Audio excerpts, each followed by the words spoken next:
I'm Kristen Daniels, if we haven't met, and thank you so much for having me. I talked to Carly about this in December, and I just have some things that I think are important that I want to share, and I hope it's all really helpful for everybody here. So I've titled it, You Don't Know What You Don't Know, because this is completely true of me even. I'm sharing my crash course into the world of disability and inclusion. This is a judgment-free zone. I want you to know I didn't know any of this 8 years ago myself. I want you to feel comfortable asking questions. I'm not an expert by any means. I'm just a mom with experience and sharing what I've learned and what I'm still learning. So, okay, so you're probably wondering, like, why? What am I doing? This is my son, my firstborn, Rhett. His initials are RAD for Rhett Austin Daniels. He is 7 years old, and then my husband and my two girls, they're 5 and 3. So I'm going to share a little bit about my story. I'm just going to read it for brevity's sake, this part. Sorry, I'm like nervous. Oh, I know. You're doing I love you. That is the worst. You're doing amazing. I've been doing it since college when I was like forced to. Right. So Right. here we are. You're nervous. That should tell you how important I think it is. So, so almost 8 years ago, I was pregnant for the first time in my early 30s. My husband and I were so excited and wanted to know the gender of our first baby ASAP. We opted for NIPT testing, the blood work that tells you the gender at 10 weeks. And we didn't want to wait till the 20-week anatomy scan. Well, we got a lot more information than we expected. The OB called us into his office and told us the test results showed our baby has a 99% chance of having Down syndrome. He didn't bother to tell us the gender of our baby. He went straight into the I'm sorry and straight into our options of terminating the pregnancy. His ingrained bias told us that our baby was a life to be discarded and that a life with Down syndrome isn't worth living. Needless to say, we found another doctor and a maternal fetal medicine doctor who's pro-life. But sadly, this is the experience for so many people who have a Down syndrome diagnosis in pregnancy. In the U.S., estimates range from 67 to 85% of pregnancies with a Down syndrome diagnosis end in abortion, and some of these are false positives.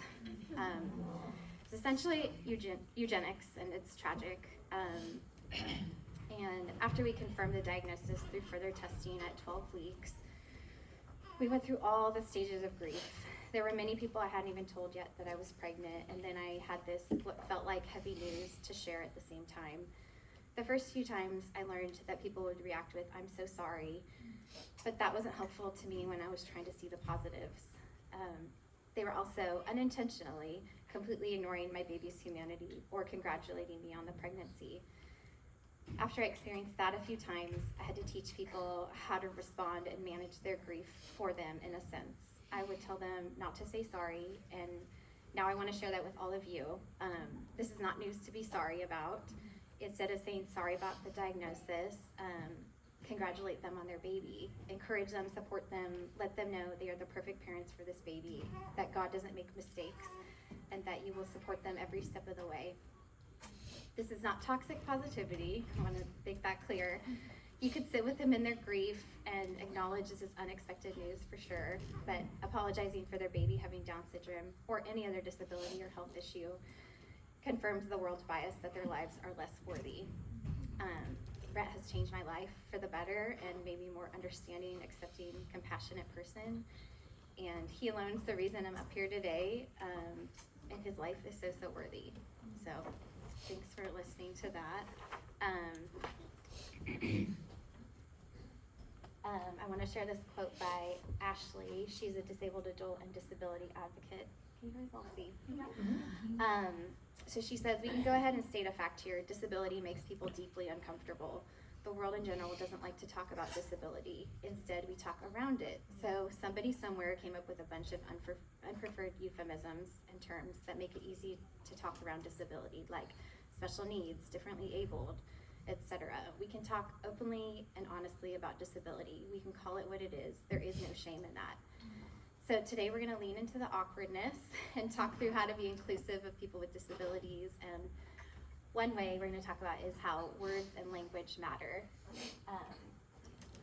And I will say it takes time and effort to change your language and be intentional with this, but I promise you it makes such a difference and it's so meaningful to those with disabilities and their families. So first, disabled is not a dirty word. Disabled is the preferred term, not special needs.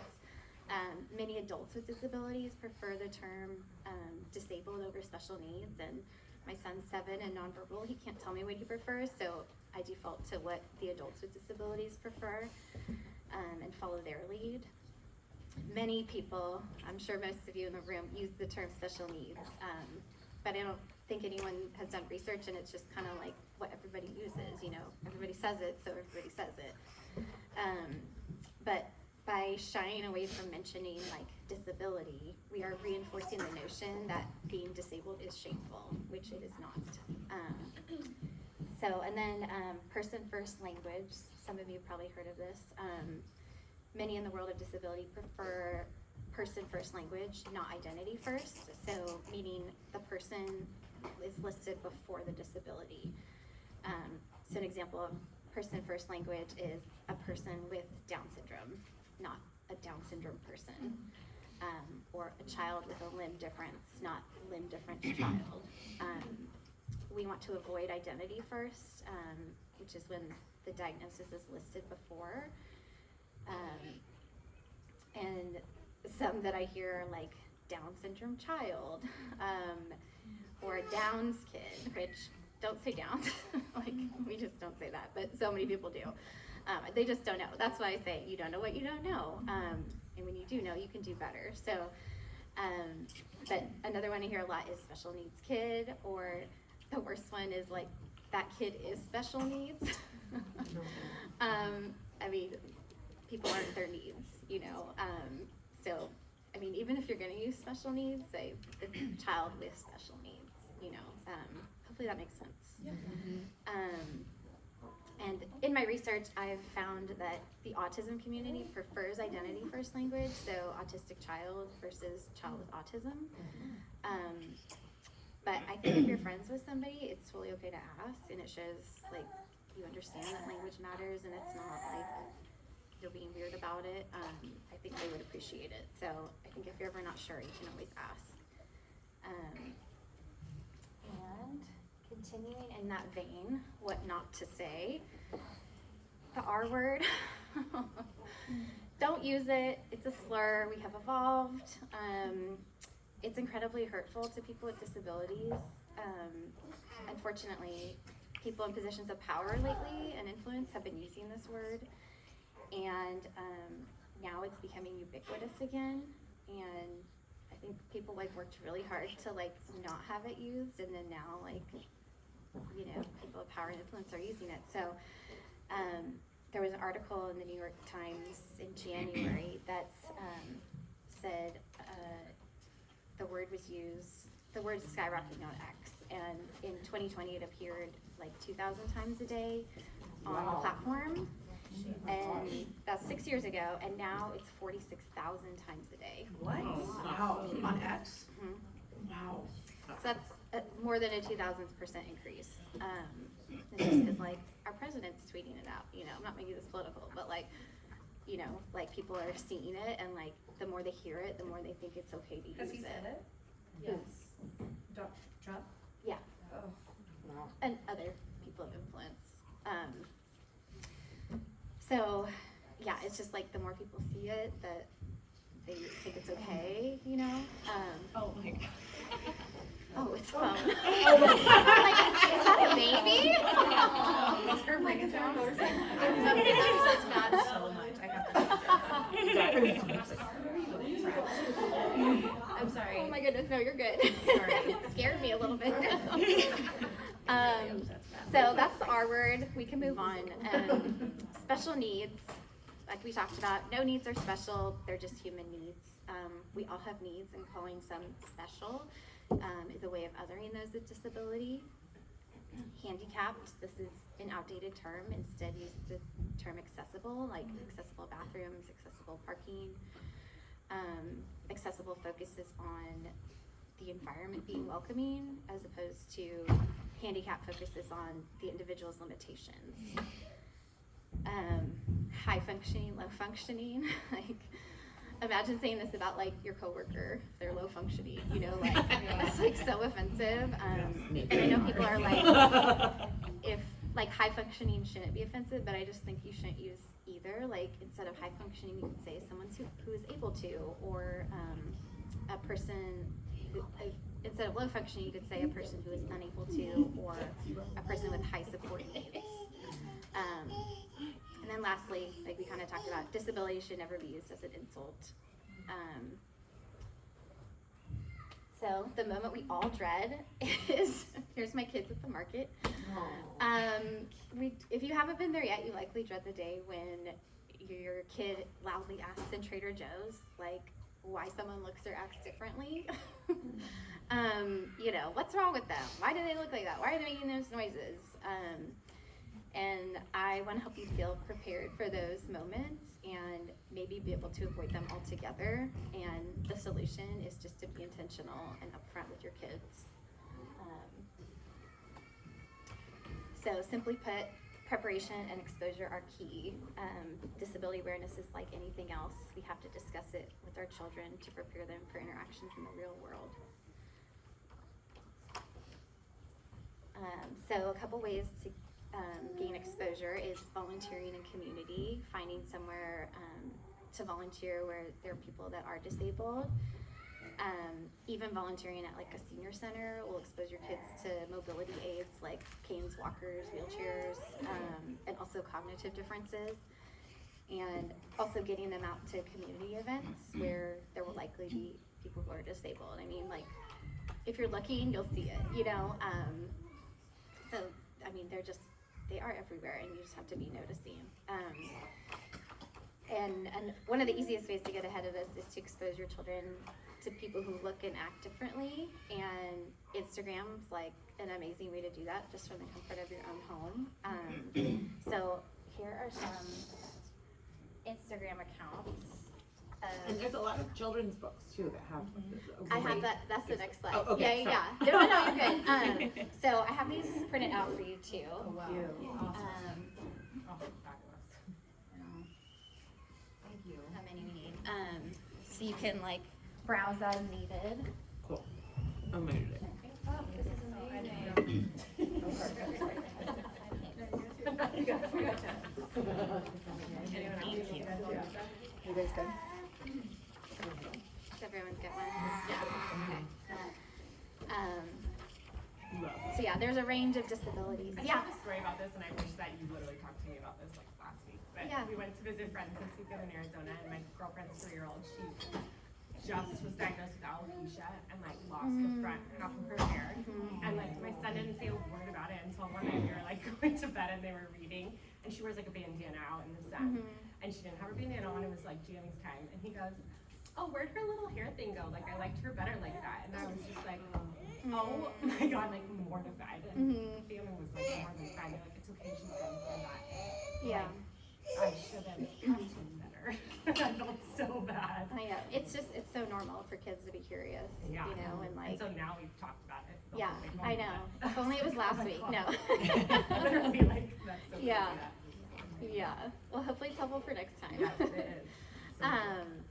So there's the Instagram accounts, and then picture book recommendations that I have read and I think are great. So. Kristen, I have a question.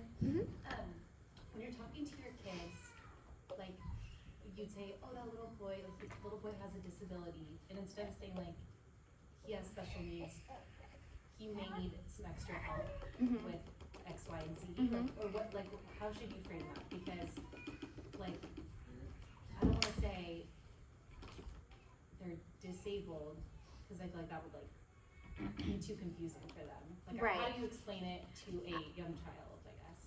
I have a slide on that. Okay. Yes. And if that doesn't cover it, please ask me again. Okay, thank you. So how we're going to talk about how to be an ally and how to help your kids be allies to those with disabilities. First, we're going to cover what we need to do as parents. And number one, model kindness, which is obvious, but more is caught than taught. And so much depends on our reactions and just showing your kids how to treat those around you, especially those who are different, makes a huge difference. And when your child notices someone who may have different physical or intellectual abilities, make sure your response is immediately positive. Don't try to quiet them, because that just reinforces, like, you shouldn't be asking, you know, like, this is a bad thing. You could just smile and excitedly say, yeah, isn't that so cool? Like, all brains and bodies work differently, you know, and that should satisfy them in the moment, depending on their age, of course, but it helps them to be comfortable asking questions when you keep it positive. And you can even say, like, we can talk about this later, you know, like, once we get home, if you have more questions or you don't have time in the moment. But when we aren't scared or hesitant, like, our kids won't be either, and we want to just reinforce that everyone gets treated the same. So it's, as parents and children, it's okay to notice differences. Everyone's brain and body works differently, and that's not a bad thing. You can discuss how some disabilities are visible with your kids and some aren't. Like, obviously my son with Down syndrome, you can see he's different. But you know, like with autism or other things, like you don't know until like you see them interacting with people. So that's something to discuss with them. And presuming competence, that means assuming ability rather than deficit. So this one's super important. When interacting with the person with a disability, you want to assume that they understand age-appropriate concepts or words. And you don't want to speak down to them or oversimplify or use a baby voice. I've seen a lot, so. Oh my gosh. But like I said, you don't know what you don't know. So, and another important one is talk to the person, not the caregiver. If they do need support, like the caregiver will step in, and you know, if they're nonverbal, like they will talk for them. Like if someone's looking at my son and they're like, "What's your name?" and I'll say, "His name is Rhett," you know, but like you talk directly to him. And lastly, if you're gonna stare, make sure you're smiling. I cannot imagine the things you like. Oh no. These prompts, like you think people would be better, and just like Yeah. you're speaking from experience, just like Yeah, people just don't know. There's supposed to be a video here. maybe it's I don't know. Sometimes the Google Drive. Sorry, I should have checked. Do you want me to pull it up? Is it on YouTube? Or, oh wait.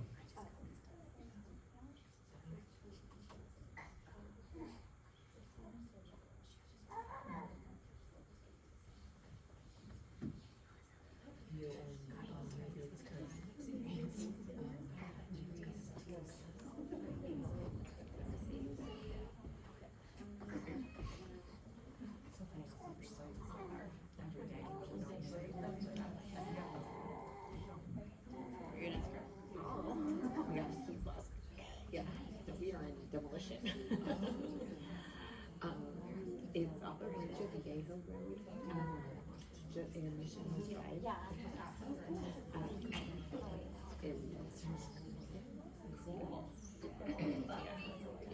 what do you guys are you demoing them? No.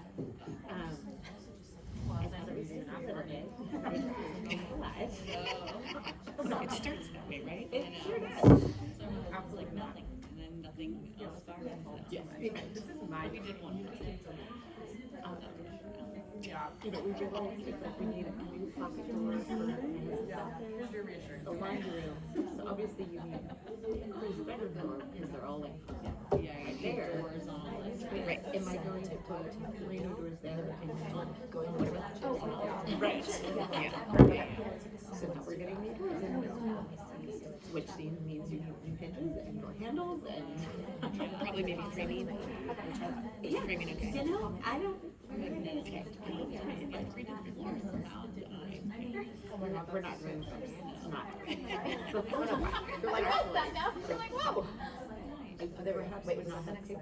Yeah, So, okay, yeah, there we go. yeah, thank you. I'm gonna try to find that TikTok. I'm gonna pick mine. They're fine. Okay, so we'll pause on that, and continue with talking about our kids.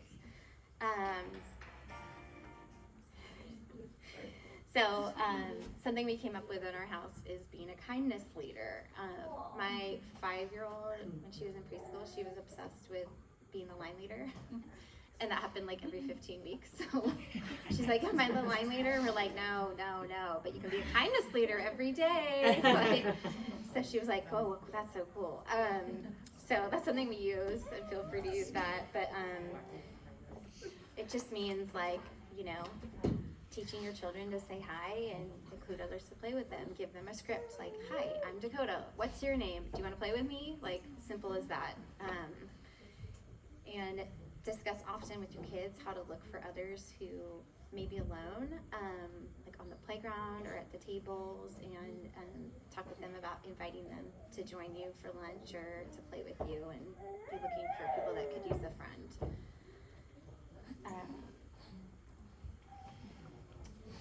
Teach your children to focus on what they have in common rather than the differences. So one way you can do this is like when they're meeting someone new, ask them if they can find like 3 things in common with the new person. Like have them ask like your favorite food, your favorite show, your favorite characters, you know, whatever. And truthfully, we all have like more in common that is different. An illustration you can use for your kids is talking to them about popcorn. So in the microwave, there's always one that pops right away, right? The very first one. And then there's most of them pop in the middle, and then there's always the stragglers at the end. And this is the same for kids. Everybody learns differently and at a different pace, you know, and everybody usually gets there, but it just takes time and effort for different people. So another thing is something I talked to Carly about is not calling other kids babies. You know, the kids say this because another kid's doing something or like interested in something that they're no longer interested in or no longer doing. So my son's nonverbal, like I said, he uses an AAC device. He's still in pull-ups, and anytime there's a pajama day at school or church, he will choose his Woody pajamas. And I'm sure like the first grade boys in the class are all wearing their like baseball lifestyle, but like he's in his Woody pajamas, you know, and like I love that for him, you know. I think it's just like so heartwarming. But you gotta talk to your kids about don't yuck on someone else's yum, you know. And it's okay to be curious, but it's not kind to blurt out questions. Disabled people aren't here to teach answer your kids' questions, you know. And I don't know if this video will work. No. So I have an idea. okay. Yeah. Let's if you don't mind, can we bring up Shauna just because she has to Shayna has to leave a little early, Okay. and then we'll try to get the videos to work, Okay. and then we can circle back when she's Okay, done with sure. them. Yeah. Is that okay? Yeah. Okay. Okay, Shayna, we're gonna have you come up. Yes, Oh, thank you. your presentation is so good. This Thank is you. so good. Thank So you, that's guys. why I want to have more time. Okay. So, All right. I'm gonna, you don't need the computer or anything, right? You have all your things, okay. So I'll take this. So please, everyone give